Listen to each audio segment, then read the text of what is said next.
Madam Speaker, Mr. Vice President, members of Congress, the First Lady of the United States,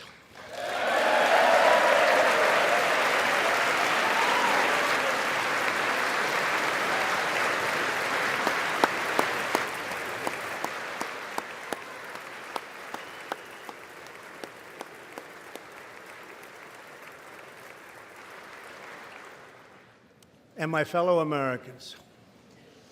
We meet tonight at a moment of unlimited potential.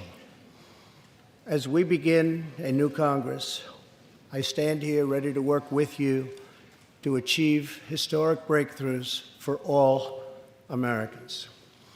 Millions of our fellow citizens are watching us now gathered in this great chamber, hoping that we will govern not as two parties, but as one nation.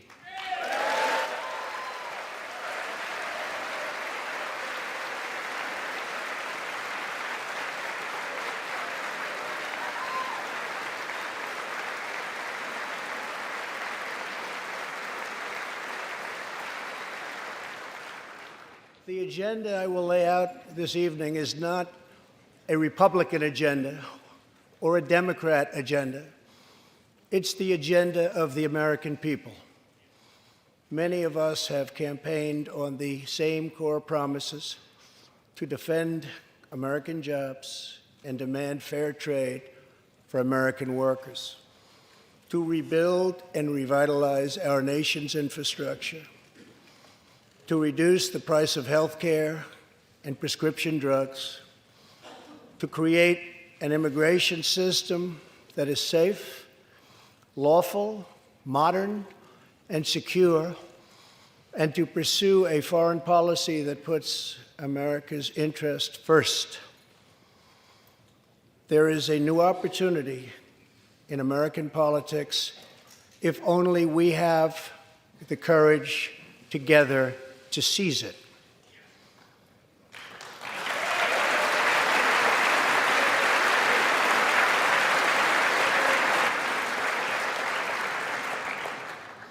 Victory is not winning for our party. Victory is winning for our country.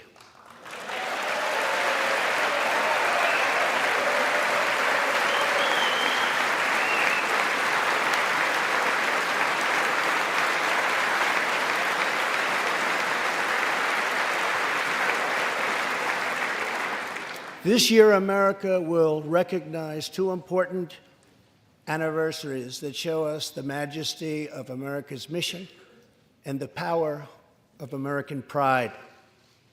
In June, we mark 75 years since the start of what General Dwight D. Eisenhower called the Great Crusade, the Allied liberation of Europe in World War II.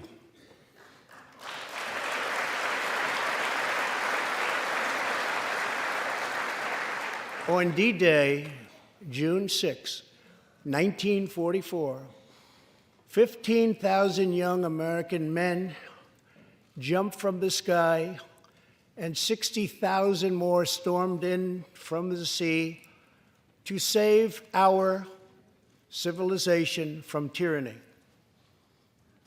Here with us tonight are three of those incredible heroes: Private First Class Joseph Riley, Staff Sergeant Irving Locker, and Sergeant Herman Zaitchik. Please.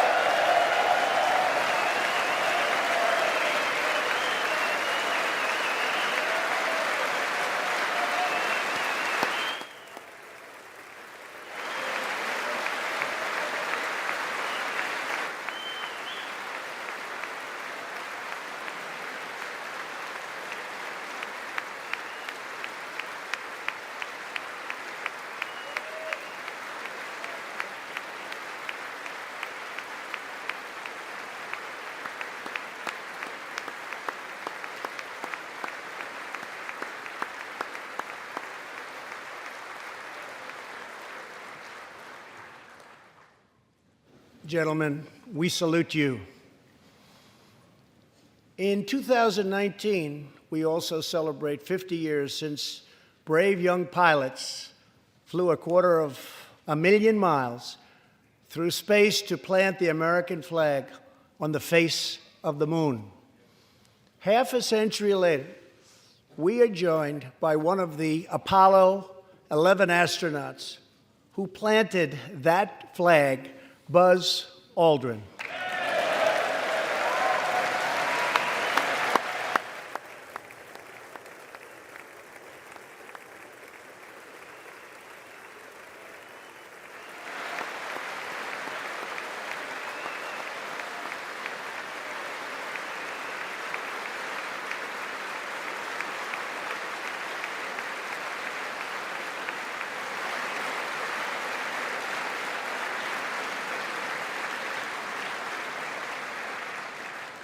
Thank you, Buzz. This year, American astronauts will go back to space on American rockets.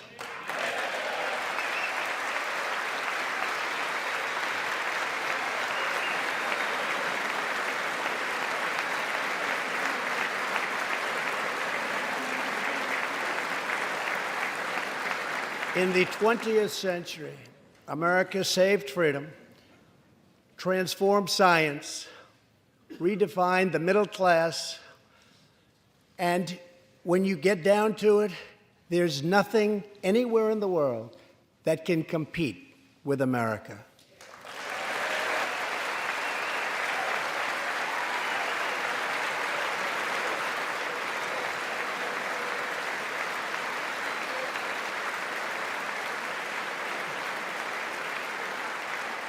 Now we must step boldly and bravely into the next chapter of this great American adventure. And we must create a new standard of living for the 21st century. An amazing quality of life for all of our citizens is within reach. We can make our community safer, our families stronger, our culture richer, our faith deeper, and our middle class bigger and more prosperous than ever before.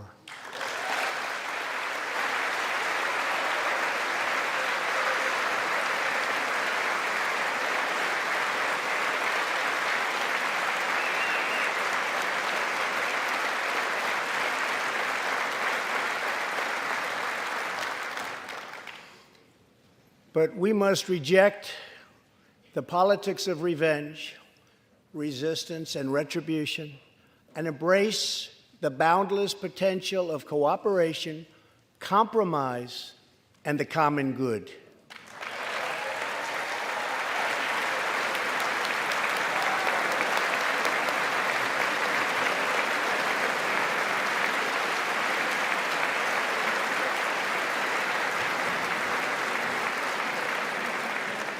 Together, we can break decades of political stalemate. We can bridge old divisions, heal old wounds, build new coalitions, forge new solutions, and unlock the extraordinary promise of America's future. The decision is ours to make. We must choose between greatness or gridlock, results or resistance, vision or vengeance, incredible progress or pointless destruction. Tonight, I ask you to choose greatness.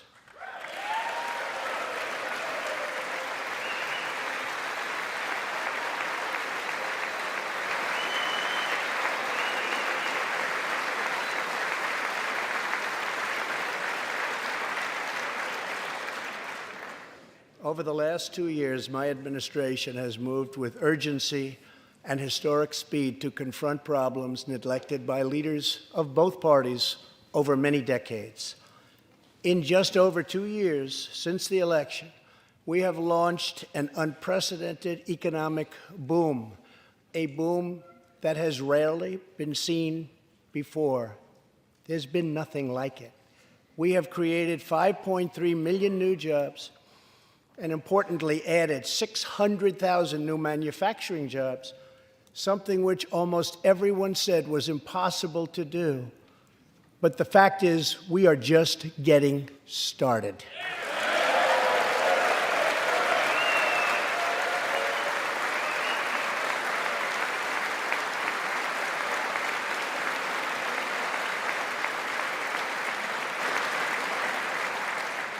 Wages are rising at the fastest pace in decades and growing for blue-collar workers who I promised to fight for. They're growing faster than anyone else thought possible. Nearly 5 million Americans have been lifted off food stamps.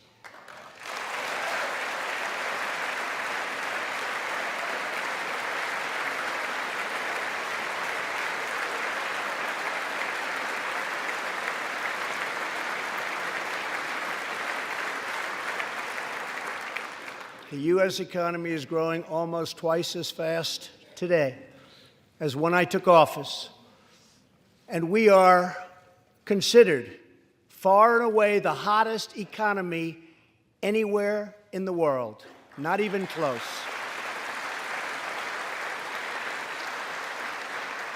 Unemployment has reached the lowest rate in over half a century.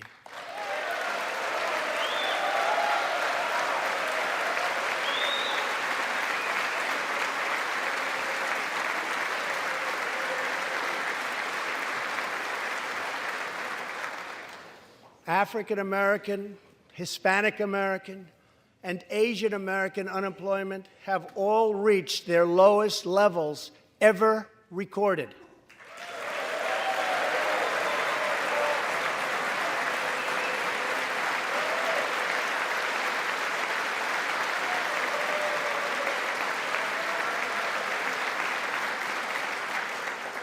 Unemployment for Americans with disabilities has also reached an all-time low.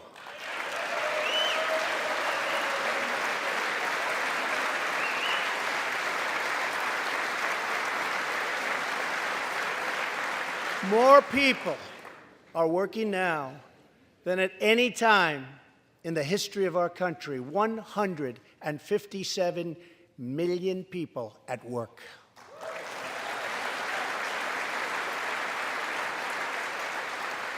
We passed a massive tax cut for working families and doubled the child tax credit.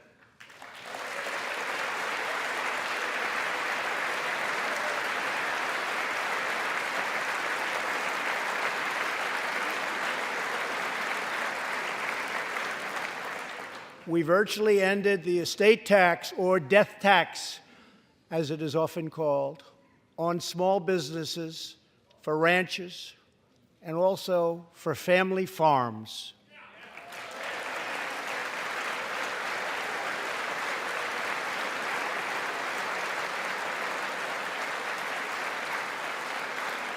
We eliminated the very unpopular Obamacare individual mandate penalty.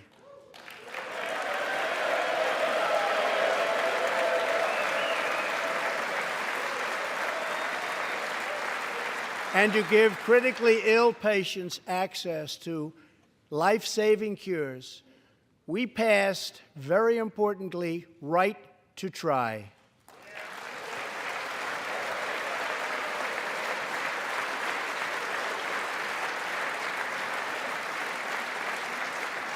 My administration has cut more regulations in a short period of time than any other administration during its entire tenure.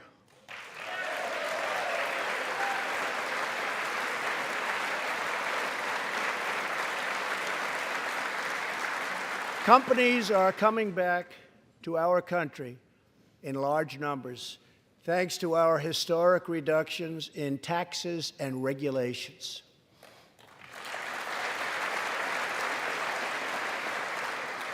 And we have unleashed a revolution in American energy. The United States is now the #1 producer of oil and natural gas anywhere in the world.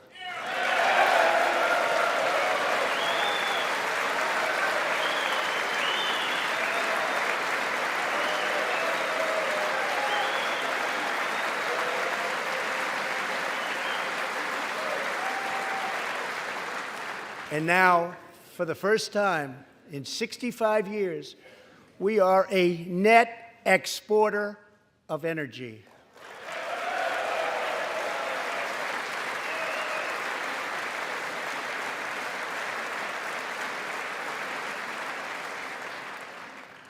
After 24 months of rapid progress, our economy is the envy of the world. Our military is the most powerful on earth by far. And America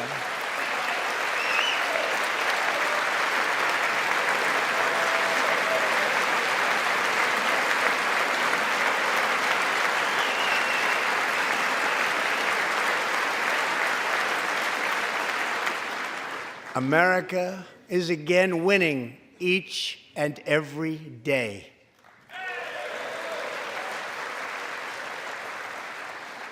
Members of Congress, the state of our union is strong.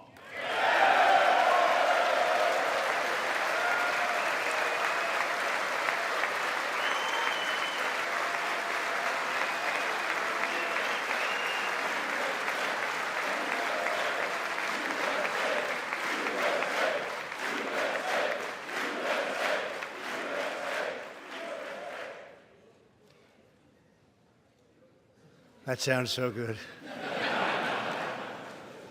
Our country is vibrant, and our economy is thriving like never before. On Friday, it was announced that we added another 304,000 jobs last month alone, almost double the number expected.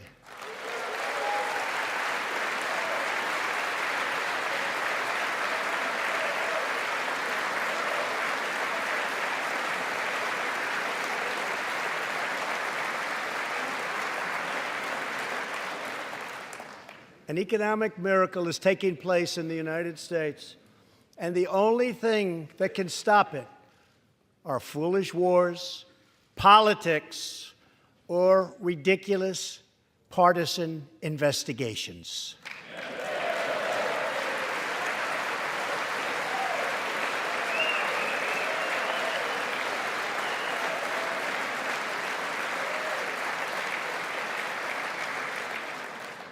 If there is going to be peace and legislation, there cannot be war and investigation. It just doesn't work that way.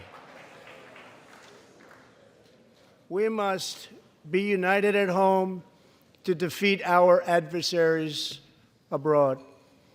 This new era of cooperation can start with finally confirming the more than 300 highly qualified nominees who are still stuck in the Senate, in some cases years and years waiting.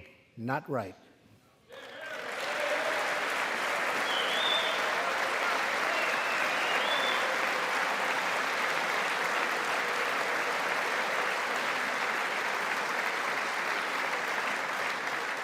The Senate has failed to act on these nominations, which is unfair to the nominees and very unfair to our country.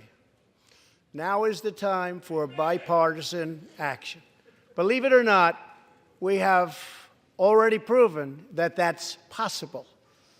In the last Congress, both parties came together to pass unprecedented legislation to confront the opioid crisis, a sweeping new farm bill, historic VA reforms, and after 4 decades of rejection, we passed VA accountability so that we can finally terminate those who mistreat our wonderful veterans.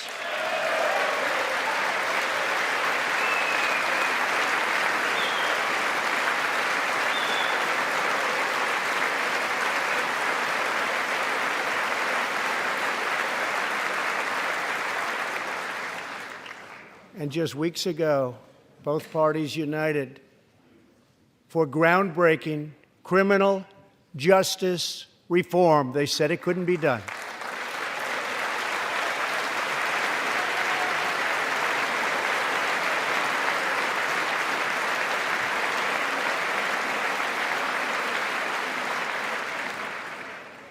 Last year, I heard through friends the story of Alice Johnson.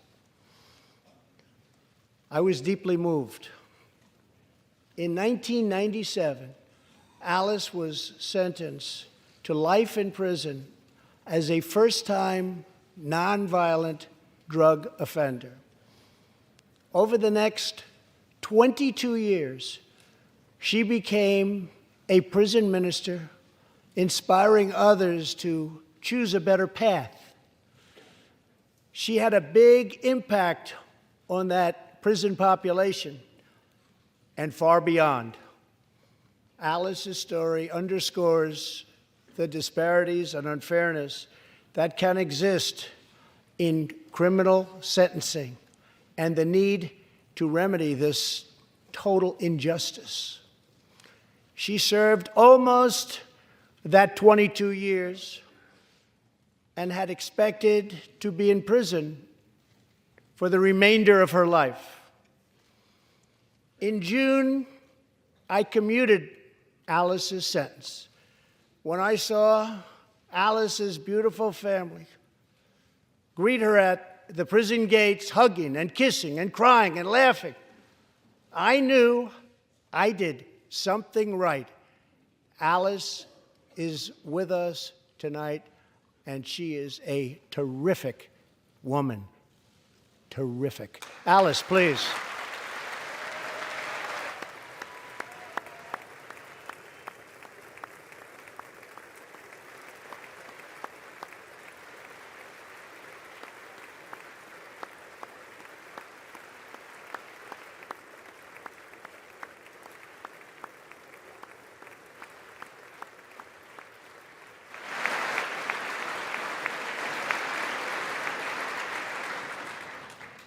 Alice, thank you for reminding us that we always have the power to shape our own destiny. Thank you very much, Alice. Thank you very much.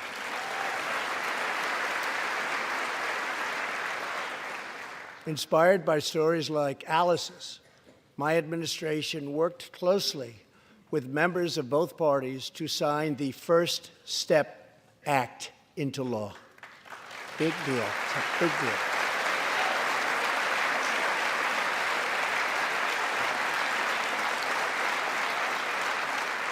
This legislation reformed sentencing laws that have wrongly and disproportionately harmed the African American community. The First Step Act gives nonviolent offenders the chance to re-enter society as productive, law-abiding citizens. Now, states across the country are following our lead. America is a nation that believes in redemption. We are also joined tonight by Matthew Charles from Tennessee. In 1996, at the age of 30, Matthew was sentenced to 35 years for selling drugs and related offenses. Over the next 2 decades, he completed more than 30 Bible studies, became a law clerk, and mentored many of his fellow inmates. Now Matthew is the very first person to be released from prison under the First Step Act.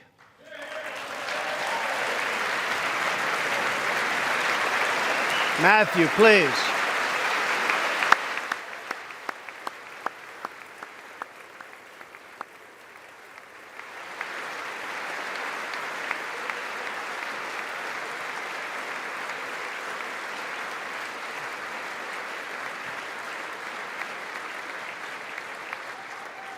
Thank you, Matthew. Welcome home.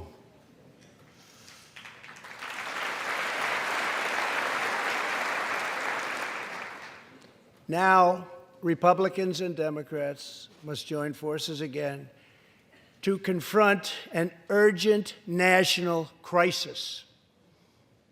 Congress has 10 days left to pass a bill that will fund our government, protect our homeland, and secure our very dangerous southern border.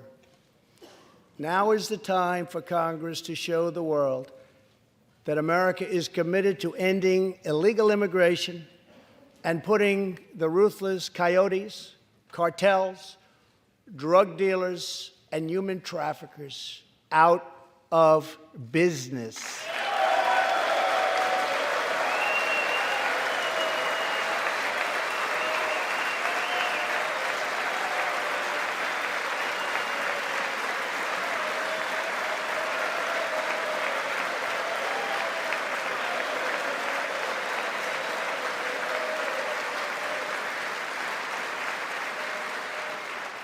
As we speak, large, organized caravans are on the march to the United States. We have just heard that Mexican cities, in order to remove the illegal immigrants from their communities, are getting trucks and buses to bring them up to our country in areas where there is little border protection. I have ordered another 3,750 troops to our southern border to prepare for this tremendous onslaught. This is a moral issue. The lawless state of our southern border is a threat to the safety, security, and financial well-being of all America. We have a moral duty to create an immigration system that protects the lives and jobs of our citizens. This includes our obligation to the millions of immigrants living here today who followed the rules and respected our laws. Legal immigrants enrich our nation and strengthen our society in countless ways.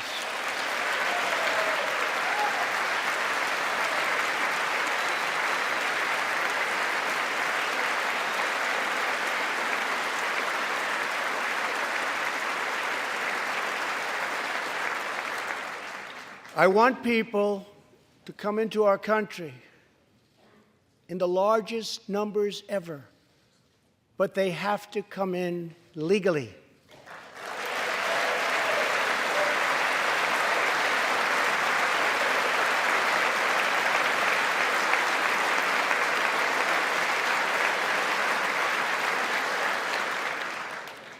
Tonight, I am asking you to defend our very dangerous southern border out of love and devotion to our fellow citizens and to our country. No issue better illustrates the divide between America's working class and America's political class than illegal immigration. Wealthy politicians and donors push for open borders while living their lives behind walls and gates and guards.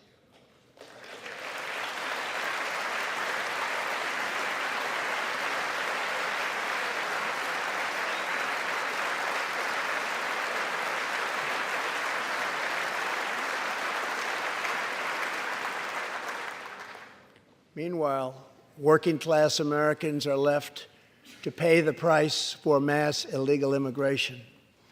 Reduced jobs, lower wages, overburdened schools, hospitals that are so crowded you can't get in, increased crime, and a depleted social safety net.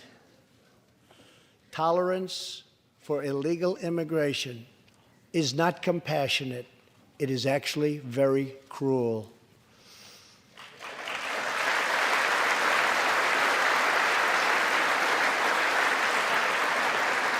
One in 3 women is sexually assaulted on the long journey north.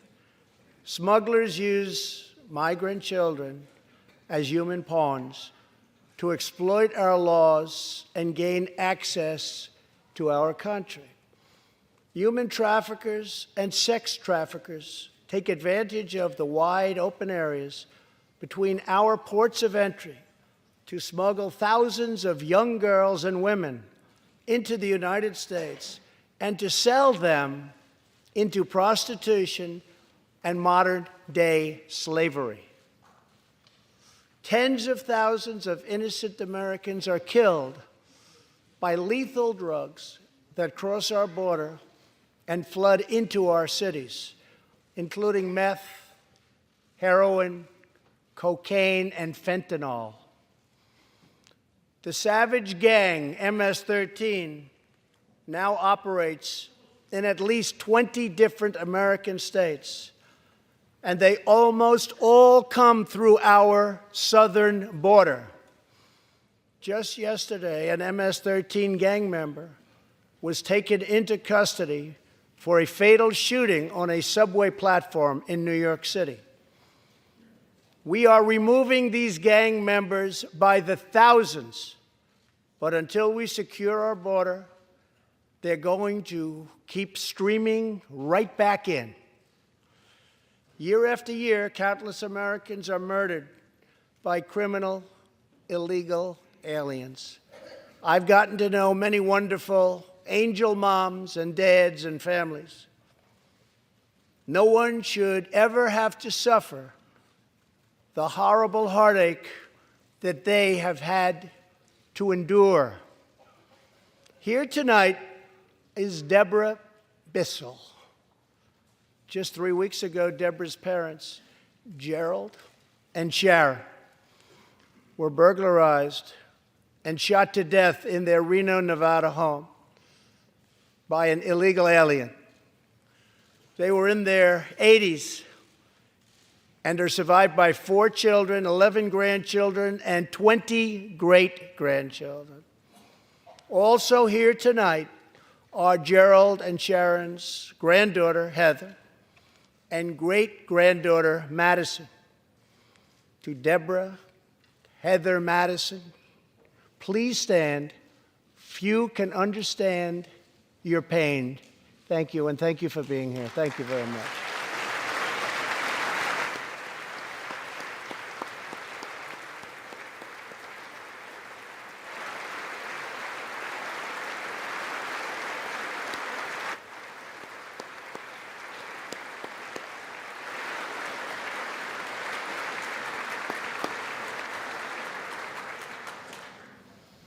I will never forget, and I will fight for the memory of Gerald and Sharon, that it should never happen again.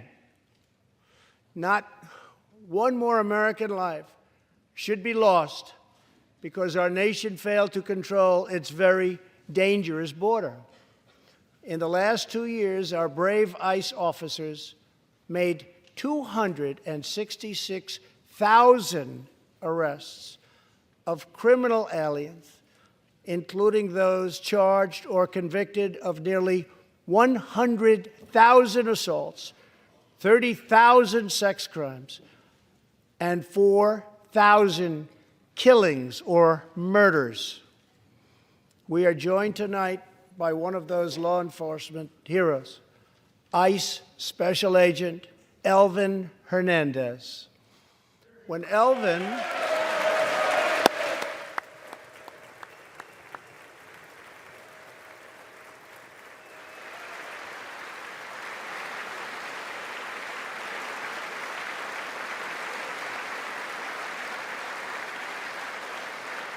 Thank you.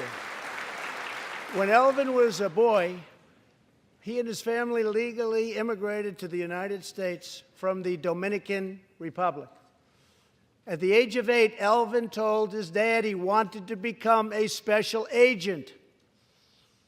Today, he leads investigations into the scourge of international sex trafficking. Elvin says that if I can make sure these young girls get their justice, I've really done my job. Thanks to his work and that of his incredible colleagues, more than 300 women and girls have been rescued from the horror of this terrible situation. And more than 1,500 sadistic traffickers have been put behind bars.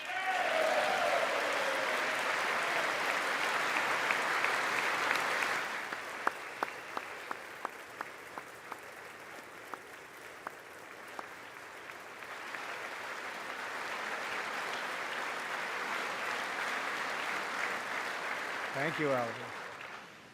We will always support the brave men and women of law enforcement, and I pledge to you tonight that I will never abolish our heroes from ICE. Thank you.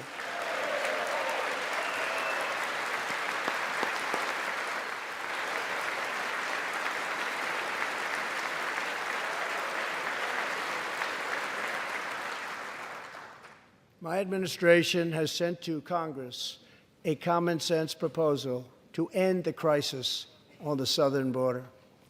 It includes humanitarian assistance, more law enforcement, drug detection at our ports, closing loopholes that enable child smuggling, and plans for a new physical barrier or wall to secure the vast areas between our ports of entry.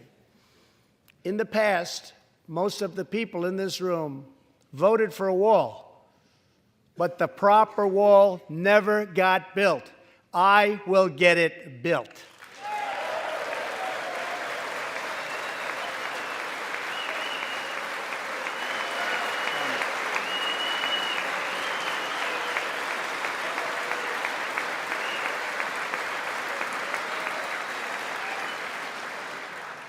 This is a smart, strategic, see-through steel barrier, not just a simple concrete wall.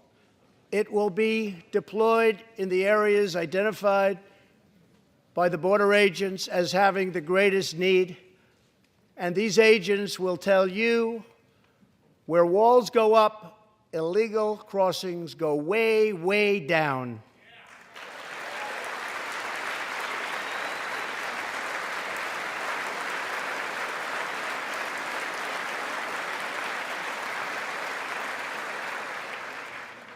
San Diego used to have the most illegal border crossings in our country. In response, a strong security wall was put in place. This powerful barrier almost completely ended illegal crossings. The border city of El Paso, Texas, used to have extremely high rates of violent crime, one of the highest in the entire country, and considered one of our nation's most dangerous cities. Now, immediately upon its building, with a powerful barrier in place, El Paso is one of the safest cities in our country. Simply put, walls work and walls save lives.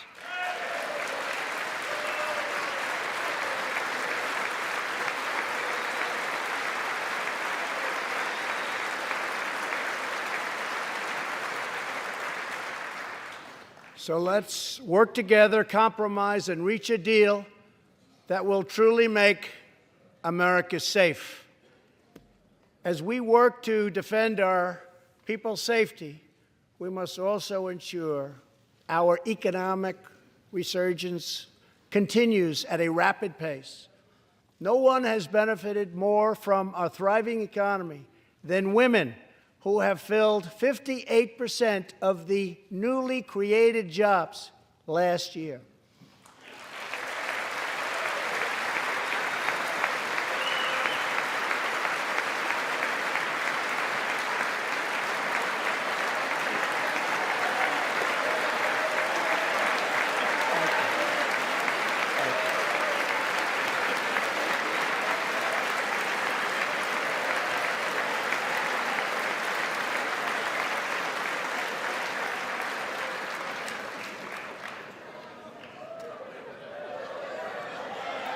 You weren't supposed to do that. Thank you very much.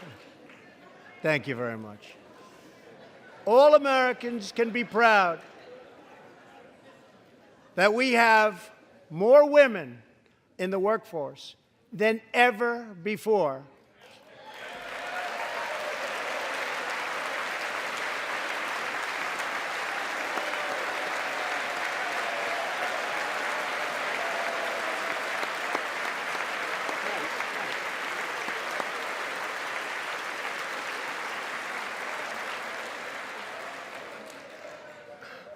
Don't sit yet. You're going to like this. And exactly 1 century after Congress passed the constitutional amendment giving women the right to vote, we also have more women serving in Congress than at any time before.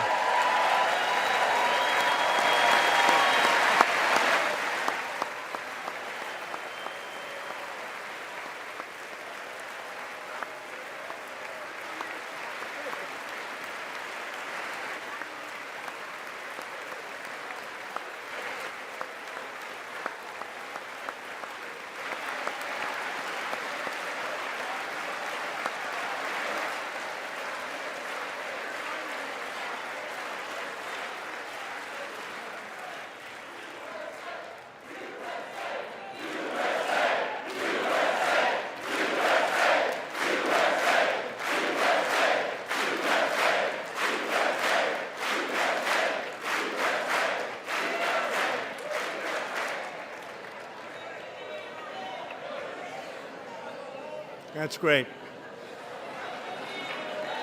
Really great. And congratulations. That's great. As part of our commitment to improving opportunity for women everywhere, this Thursday, we are launching the first ever government-wide initiative focused on economic empowerment for women in developing countries. To build on, thank you. To build on our incredible economic success, one priority is paramount: reversing decades of calamitous trade policies. So bad. We are now making it clear to China that after years of targeting our industries and stealing our intellectual property, the theft of American jobs and wealth has come to an end.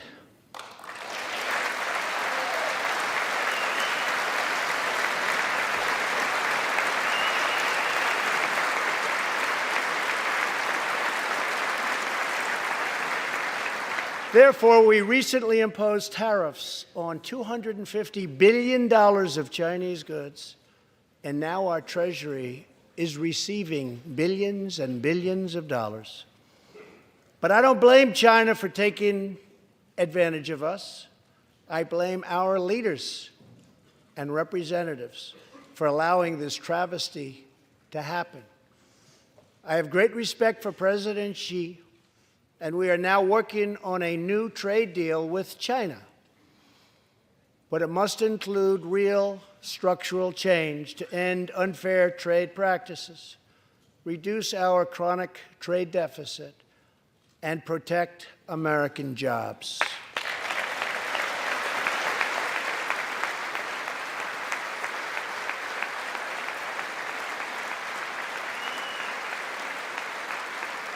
Thank you.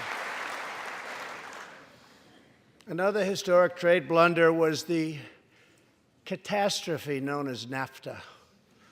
I have met the men and women of Michigan, Ohio, Pennsylvania, Indiana, New Hampshire, and many other states whose dreams were shattered by the signing of NAFTA. For years, politicians promised them they would renegotiate for a better deal, but no one ever tried until now.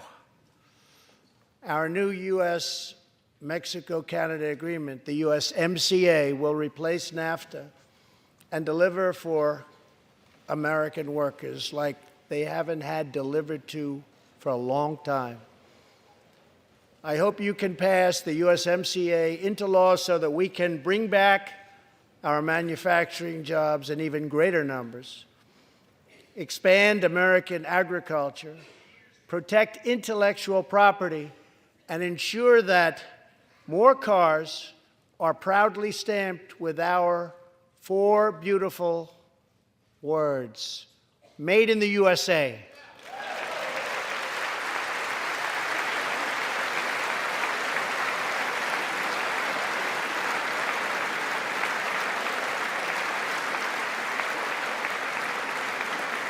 Tonight, I am also asking you to pass the United States Reciprocal Trade Act so that if another country places an unfair tariff on an American product, we can charge them the exact same tariff on the exact same product that they sell to us.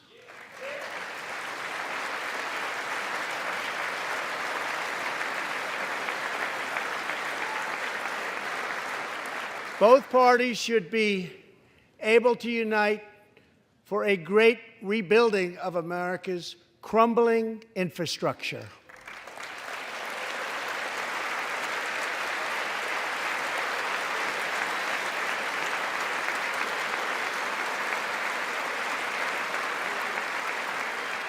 I know that Congress is eager to pass an infrastructure bill, and I am eager to work with you on legislation to deliver new and important infrastructure investment, including investments in the cutting-edge industries of the future.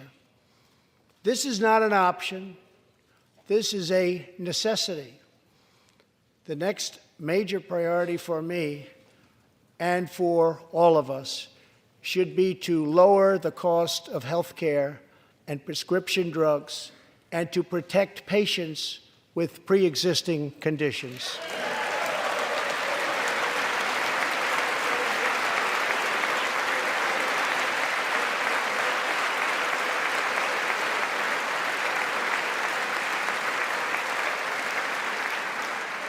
Already as a result of my administration's efforts in 2018, drug prices experienced their single largest decline in 46 years.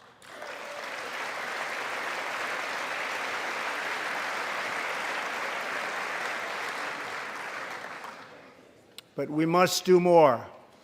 It's unacceptable that Americans pay vastly more than people in other countries for the exact same drugs, often made in the exact same place. This is wrong, this is unfair, and together we will stop it, and we'll stop it fast.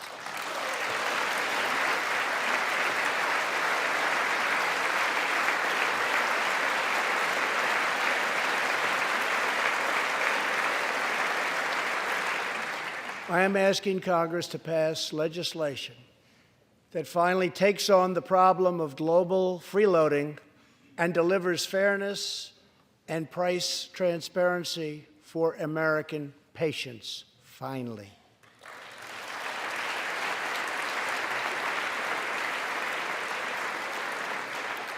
We should also require drug companies, insurance companies, and hospitals to disclose real prices to foster competition and bring costs way down.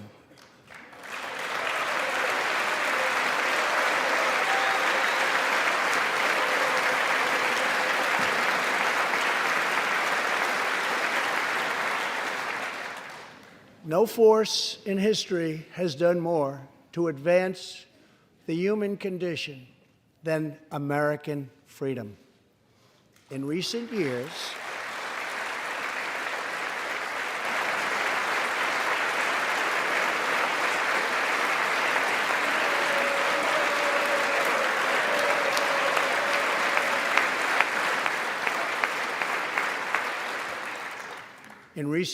we have made remarkable progress in the fight against HIV and AIDS.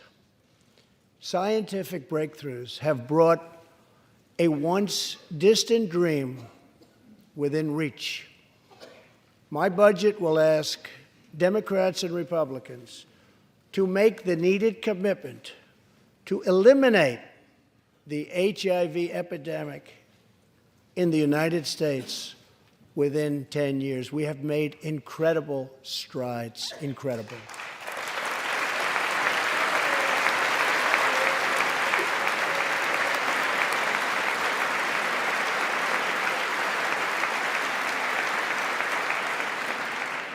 Together, we will defeat AIDS in America and beyond.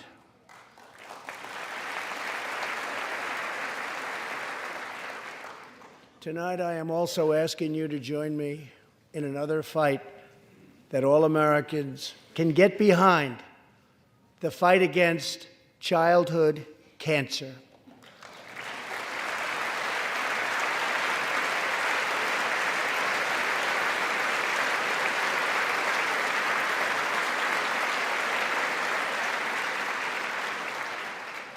Joining Melania in the gallery this evening is a very brave 10-year-old girl, Grace Eline.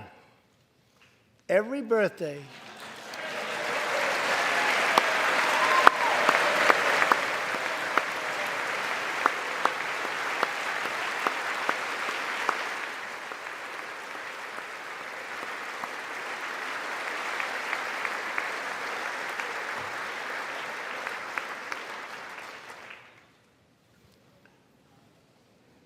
hi, Grace.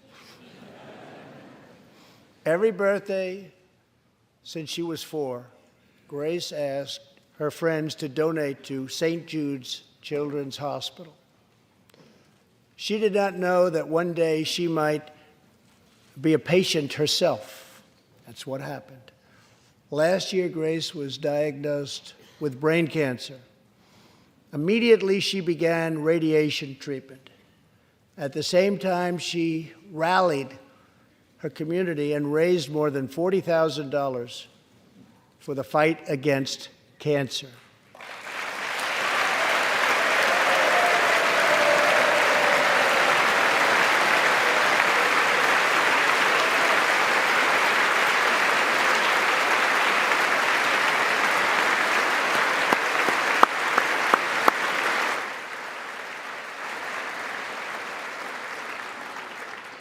When Grace completed treatment last fall, her doctors and nurses cheered. They loved her. They still love her. With tears in their eyes as she hung up a poster that read, "Last day of chemo."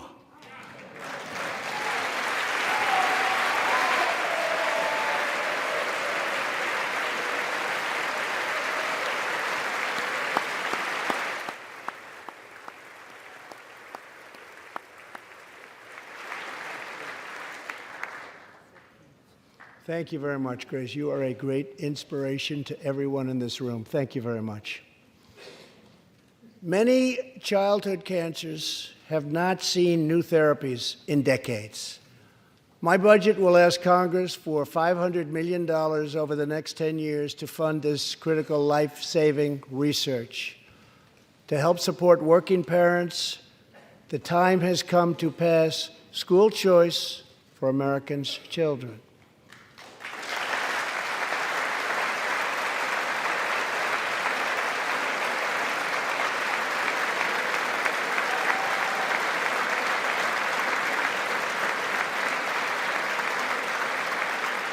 I am also proud to be the first president to include in my budget a plan for nationwide paid family leave so that every new parent has the chance to bond with their newborn child.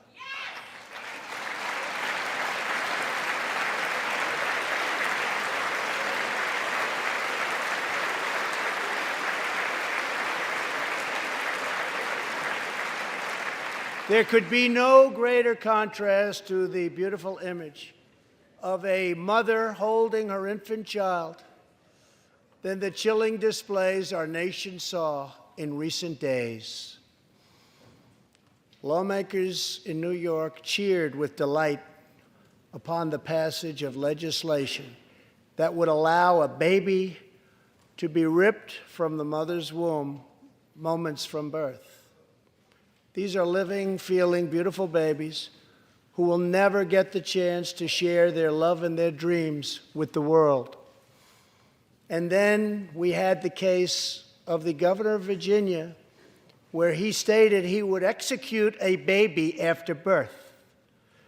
To defend the dignity of every person, I am asking Congress to pass legislation to prohibit the late-term abortion of children who can feel pain in the mother's womb.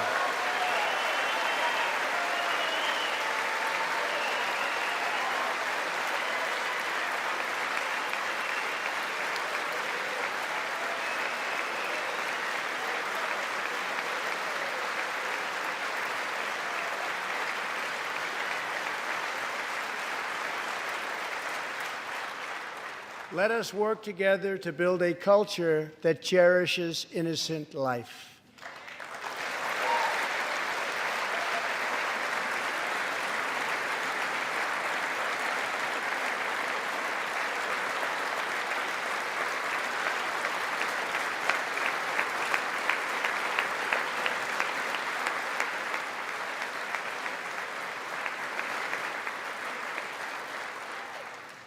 And let us reaffirm a fundamental truth. All children, born and unborn, are made in the holy image of God. The final part of my agenda is to protect American security. Over the last 2 years, we have begun to fully rebuild the United States military with $700 billion last year and $716 billion this year. We are also getting other nations to pay their fair share. Finally.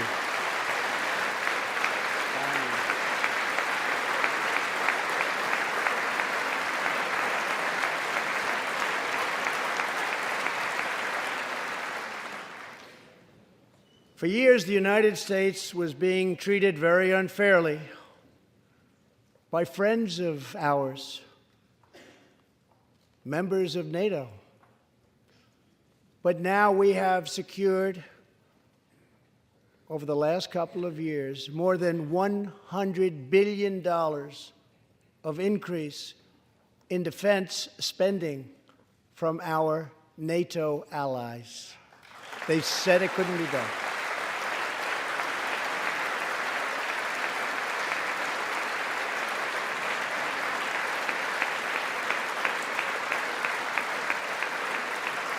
As part of our military buildup, the United States is developing a state-of-the-art missile defense system. Under my administration, we will never apologize for advancing America's interests. For example, decades ago, the United States entered into a treaty with Russia in which we agreed to limit and reduce our missile capability. While we followed the agreement and the rules to the letter, Russia repeatedly violated its terms. It's been going on for many years. That is why I announced that the United States is officially withdrawing from the Intermediate Range Nuclear Forces Treaty, or INF Treaty. Perhaps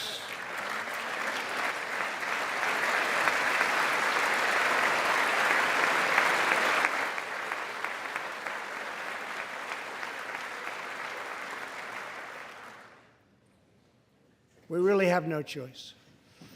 Perhaps we can negotiate a different agreement, adding China and others.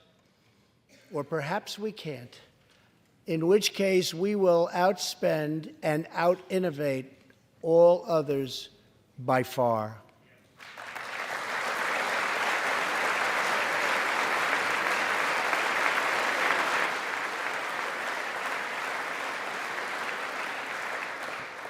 As part of a bold new diplomacy, we continue our historic push for peace on the Korean Peninsula. Our hostages have come home. Nuclear testing has stopped, and there has not been a missile launch in more than 15 months. If I had not been elected President of the United States, we would right now, in my opinion, be in a major war with North Korea.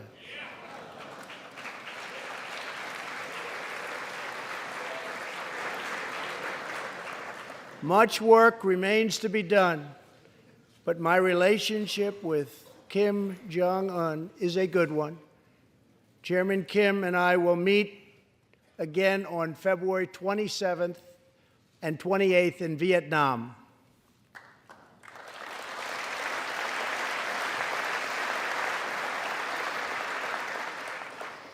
2 weeks ago, the United States officially recognized the legitimate government of Venezuela and its new president, Juan Guaido.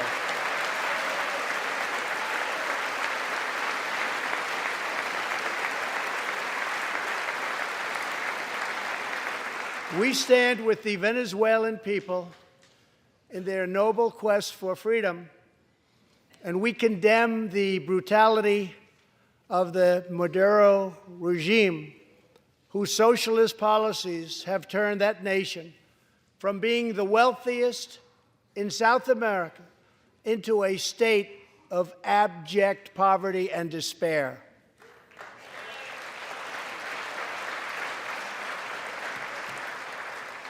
Here in the United States, we are alarmed by the new calls to adopt socialism in our country.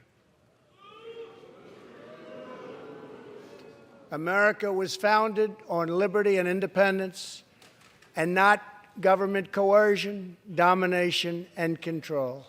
We are born free, and we will stay free.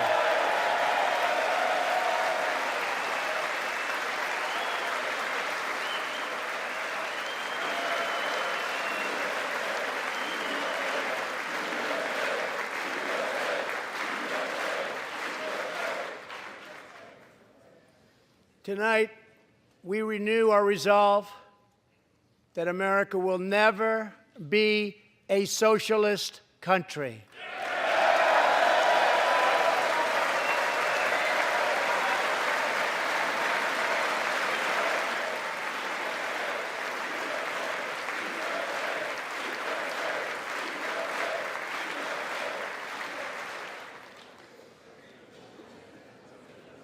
One of the most complex set of challenges we face, and have for many years, is in the Middle East. Our approach is based on principled realism, not discredited theories that have failed for decades to yield progress. For this reason, my administration recognized the true capital of Israel and proudly opened the American Embassy in Jerusalem.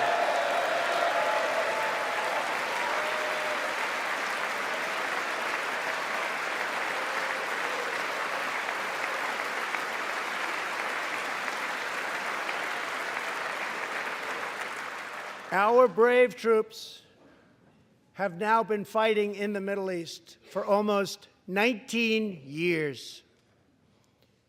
In Afghanistan and Iraq, nearly 7,000 American heroes have given their lives. More than 52,000 Americans have been badly wounded. We have spent more than $7 trillion in fighting wars in the Middle East.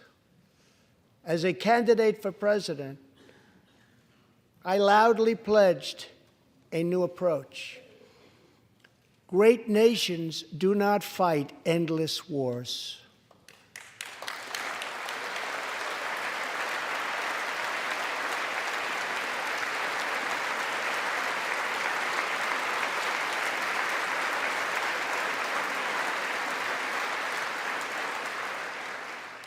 When I took office, ISIS controlled more than 20,000 square miles in Iraq and Syria just 2 years ago.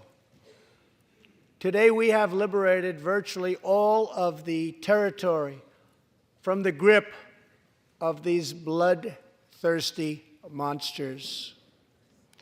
Now, as we work with our allies to destroy the remnants of ISIS, it is time to give our brave warriors in Syria a warm welcome home. I have also accelerated our negotiations to reach, if possible, a political settlement in Afghanistan. The opposing side is also very happy to be negotiating. Our troops have fought with unmatched valor, and thanks to their bravery, we are now able to pursue a possible political solution to this long and bloody conflict.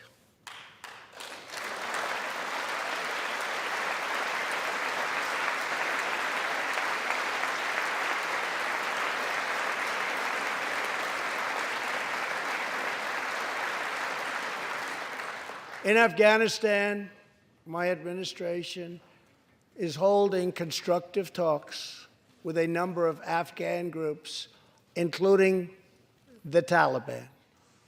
As we make progress in these negotiations, we will be able to reduce our troops' presence and focus on counterterrorism, and we will indeed focus on counterterrorism. We do not know whether we'll achieve an agreement, but we do know that after 2 decades of war, the hour has come to at least try for peace, and the other side would like to do the same thing. It's time.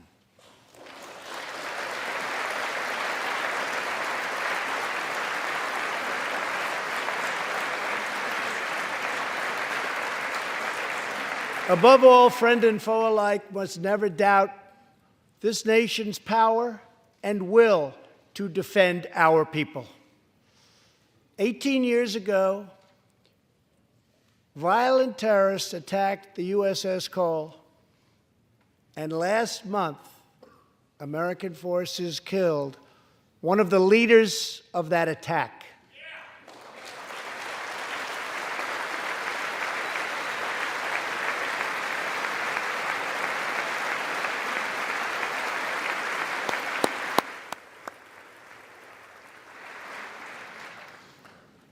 We are honored to be joined tonight by Tom Wibberley, whose son, Navy seaman Craig Wibberley, was one of the 17 sailors we tragically lost. Tom, we vow to always remember the heroes of the USS Cole. Thank you, Tom.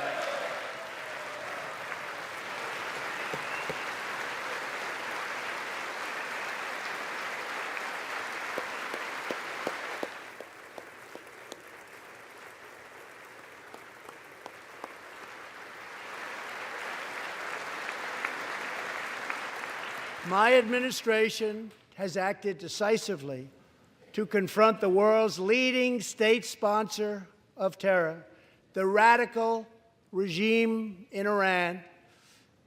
It is a radical regime. They do bad, bad things. To ensure this corrupt dictatorship never acquires nuclear weapons, I withdrew the United States from the disastrous Iran nuclear deal.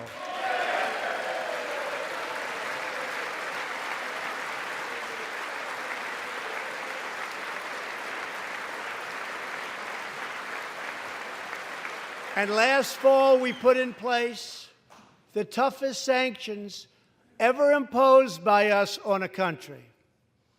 We will not avert our eyes from a regime that chants death to America and threatens genocide against the Jewish people.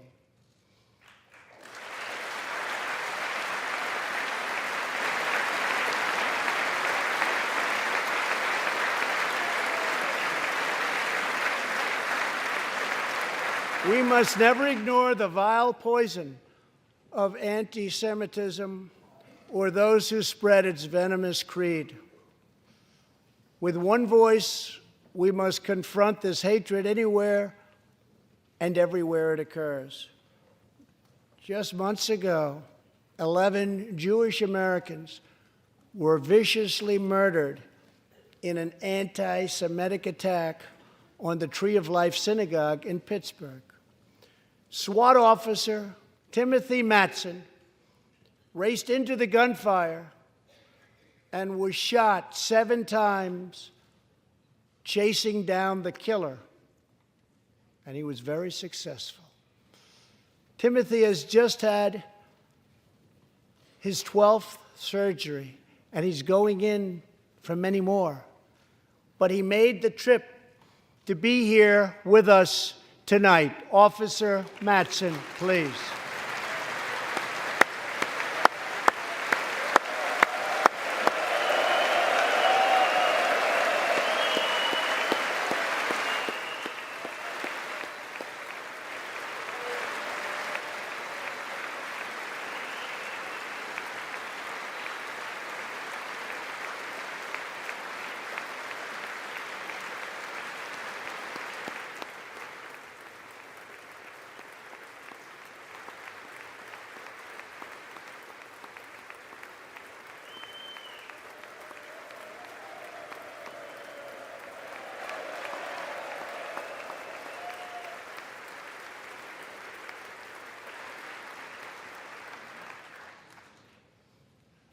Thank you. We are forever grateful. Thank you very much.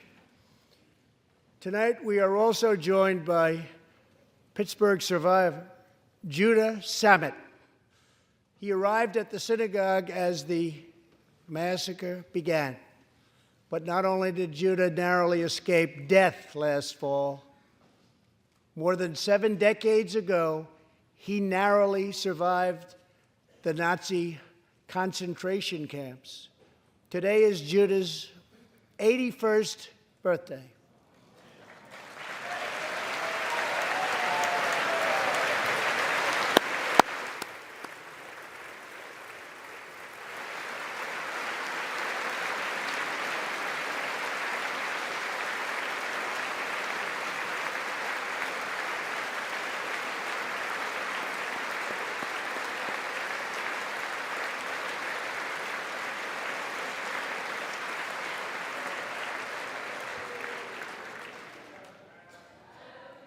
Great.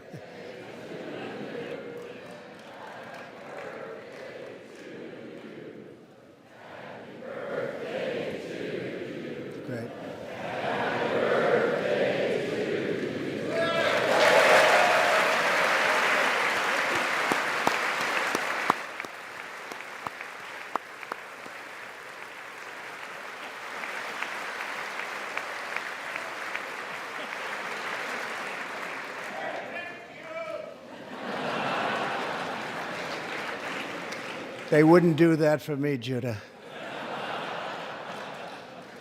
Judah says he can still remember the exact moment nearly 75 years ago, after 10 months in a concentration camp, when he and his family were put on a train and told they were going to another camp. Suddenly, the train screeched to a very strong halt. A soldier appeared. Judah's family braced for the absolute worst. Then his father cried out with joy, "It's the Americans! It's the Americans!"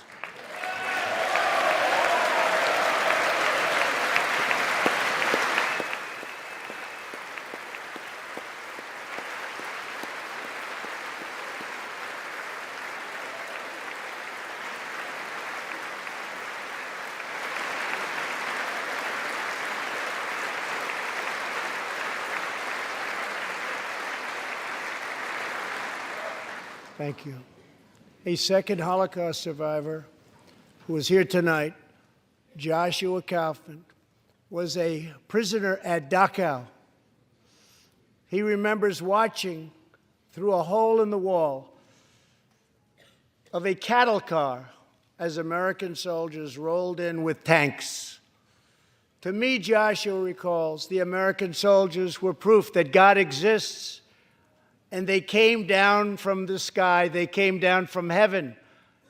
I began this evening by honoring 3 soldiers who fought on D-Day in the Second World War. One of them was Herman Zaitchik. But there is more to Herman's story. A year after he stormed the beaches of Normandy, Herman was one of the American soldiers who helped liberate Dachau.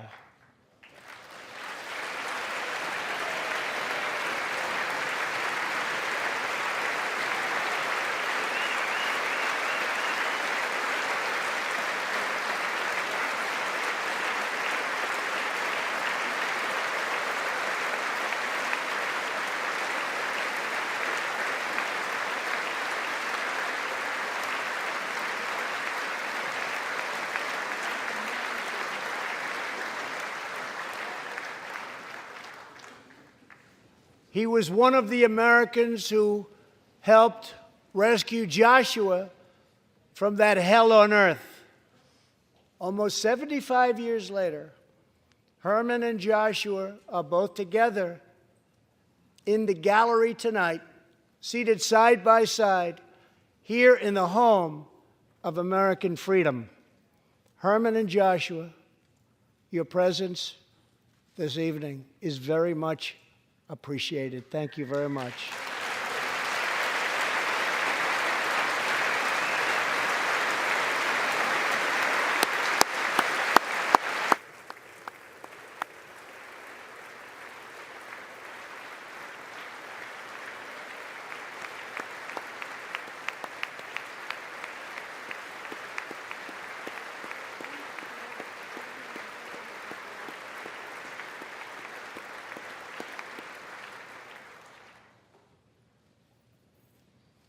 Thank you.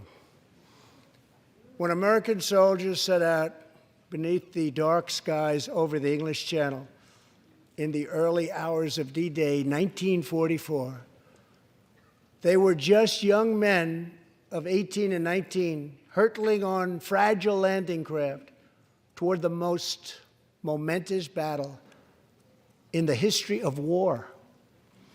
They did not know if they would survive the hour. They did not know if they would grow old, but they knew that America had to prevail. Their cause was this nation and generations yet unborn. Why did they do it? They did it for America. They did it for us. Everything that has come since our triumph over communism, our giant leaps of science and discovery, our unrivaled progress towards equality and justice, all of it is possible thanks to the blood and tears and courage and vision of the Americans who came before. Think of this Capitol.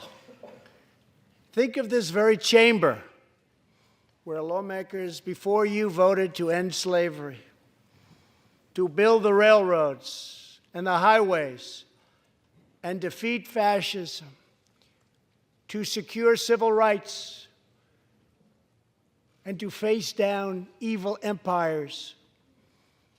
Here tonight, we have legislators from across this magnificent republic. You have come from the rocky shores of Maine and the volcanic peaks of Hawaii, from the snowy woods of Wisconsin and the red deserts of Arizona, from the green farms of Kentucky and the golden beaches of California. Together, we represent the most extraordinary nation in all of history. What will we do with this moment? How will we be remembered? I ask the men and women of this Congress, look at the opportunities before us. Our most thrilling achievements are still ahead. Our most exciting journeys still await. Our biggest victories are still to come. We have not yet begun to dream. We must choose whether we are defined by our differences or whether we dare to transcend them. We must choose whether we squander our great inheritance or whether we proudly declare that we are Americans. We do the incredible. We defy the impossible. We conquer the unknown. This is the time to reignite the American imagination. This is the time to search for the tallest summit and set our sights on the brightest star. This is the time to rekindle the bonds of love and loyalty and memory that link us together as citizens, as neighbors, as patriots. This is our future, our fate, and our choice to make. I am asking you to choose greatness. No matter the trials we face, no matter the challenges to come, we must go forward together. We must keep America first in our hearts. We must keep freedom alive in our souls. And we must always keep faith in America's destiny. That one nation, under God, must be the hope and the promise and the light and the glory among all the nations of the world. Thank you, God bless you, and God bless America. Thank you very much. Thank you.